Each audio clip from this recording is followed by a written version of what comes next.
Hello बच्चों, आज से हम लोग स्टार्ट करेंगे केमिस्ट्री क्लास 10th की, जिसमें जो पहला चैप्टर है उसका नाम है केमिकल रिएक्शन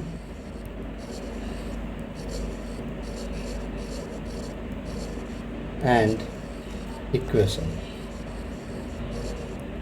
इस चैप्टर पे हम लोग कुछ बेसिक बातें करेंगे, उसके बाद हम लोग चैप्टर को स्टार्ट करेंगे। जैसा कि आप देख रहे हैं, इसका जो नाम है केमिकल रिएक्शन एंड इक्वेशन। ये केमिकल रिएक्शन होती क्या है और फिर जो इक्वेशन फॉर्म होता है वो क्या होता है। तो केमिकल रिएक्शन क्या होती है? जहाँ पर दो केमिकल्स आपस में मिलते हैं, मिलने के बाद एक नया प्रोडक्ट फॉर्म करते हैं, उसको हम लोग क्या बोलते हैं? Chemical reaction. जैसे आप जानें, H2 प्लस O2 जब आपस में मिलते हैं तो क्या बनता है? H2। जब H2 यानी कि हाइड्रोजन गैस और O2 यानी कि ऑक्सीजन गैस जब दोनों आपस में कंबाइन करेंगे, एक दूसरे के बीच में जब रिएक्शन होगा तो क्या बनेगा? H2O। अब इन दोनों जो आपके जो रिएक्टेंट हैं, जो रिएक्ट कर रहे हैं, उनकी प्रॉपर्टी देखिए और जो हमारा प्रोडक्ट है उसकी प्रॉपर्टी देखिए, क्या दोनों में चेंज है। तो H2 जो कि हाइड्रोजन है, ये खुद जलती है, हाइड्रोजन गैस, राइट, कंबस्टिबल है। और ऑक्सीजन क्या करती है? खुद नहीं जलती है, लेकिन जलने में सहायता करती है। वहीं देखा जाए अगर H2O की, जो कि जल है यानी कि वाटर है, ये क्या करता है? ये आग को बुझाने का काम करता है। तो आप देख रहे हैं कि हाइड्रोजन जो कि कंबस्टिबल है यानी खुद जलती भी है, और ऑक्सीजन जो कि जलने में सहायता करती है, लेकिन इन दोनों के रिएक्शन के बाद जो प्रोडक्ट बना, जो जल बनकर तैयार हुआ, वो क्या करता है? आग को बुझाता है। तो यहाँ हम देख रहे हैं कि जिनसे बना है जल, जिन दो रिएक्टेंट से बना हुआ है, इसकी प्रॉपर्टी इन दोनों की प्रॉपर्टी से बिल्कुल ही अलग है।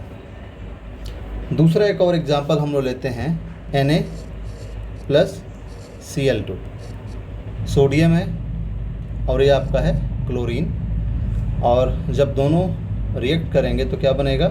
NaCl आप जानते हैं ये क्या है? आपका नमक है। और ये क्या है? आपका सोडियम। ये क्लोरीन है, एक गैस है, ये मेटल है एक तरह से। तो प्रॉपर्टी देखिए कि सोडियम एक तरह से पॉइजनस एलिमेंट है, ये पॉइजनस है। Cl2 क्या है? ये भी कहीं ना कहीं पॉइजनस है, और साथ में ये आपकी स्मेलिंग गैस है, स्मेल करती है बहुत तेज़ी के साथ। लेकिन जो सोडियम क्लोराइड है, जो नमक है, ये क्या होता है? इसको हम लोग यूज़ करते हैं, इसको हम लोग खाते हैं। सोडियम पॉइजनस हुआ, क्लोरीन भी एक तरह से पॉइजनस है, इसकी मात्रा लेना हानिकारक है। लेकिन वहीं बिना NaCl के, बिना नमक के हमारा भोजन नहीं बन पाता है, हमें स्वादिष्ट भोजन नहीं मिलता है। तो यहाँ देख रहे हैं कि रिएक्टेंट के बिल्कुल अपोजिट जो प्रोडक्ट बना है उसकी प्रॉपर्टी है। तो केमिकल रिएक्शन क्या है?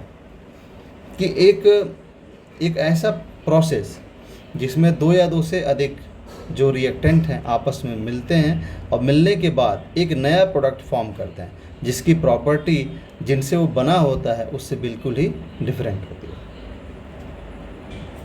यहाँ हम लोग लिख सकते हैं केमिकल रिएक्शन के बारे में।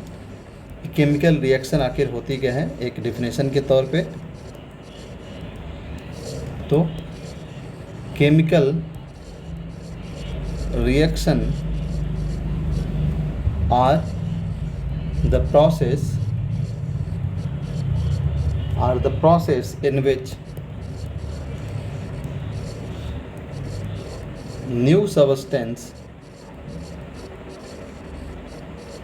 is formed. New substance is formed and product has entirely different property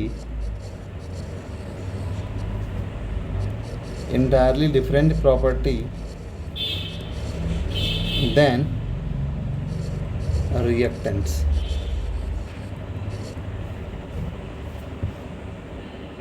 और क्या चेंज होता है कि जैसे मान लीजिए कि H2 प्लस O2 आपस में मिलकर क्या बनाते हैं, H2O वाटर का फॉर्मेशन करते हैं। तो इनके जो एटम्स होते हैं, एटम्स चेंज नहीं होते हैं, यानी कि ये जो कंबाइन करेंगे तो ये जो हाइड्रोजन है, हाइड्रोजन का ही एटम यहाँ पर भी है, इस ऑक्सीजन का एटम यहाँ पर भी वही ऑक्सीजन का एटम है। तो अंतर क्या हुआ, अंतर ये होता है कि इन एटम्स का रीअरेंजमेंट होता है। ये एटम्स नहीं चेंज होते हैं, इनका रीअरेंजमेंट होता है।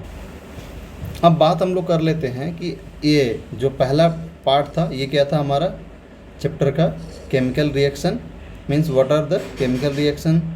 और दूसरा जो इसका टॉपिक है केमिकल रिएक्शन एंड इक्वेशन, दूसरा पार्ट। तो इक्वेशन क्या होता है, ये जो आपका बना हुआ है H2 + O2 = H2O, इसको हम लोग क्या बोलते हैं, केमिकल।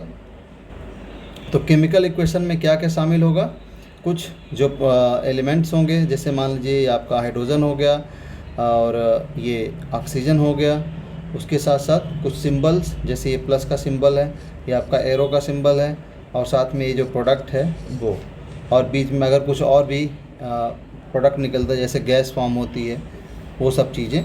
तो with the help of symbols और जो भी एलिमेंट्स हैं उनके हेल्प से, और इन सबको जब कंबाइन करके एक इक्वेशन फॉर्म में हम लिखते हैं तो इसको हम लोग क्या बोलते हैं, केमिकल इक्वेशन।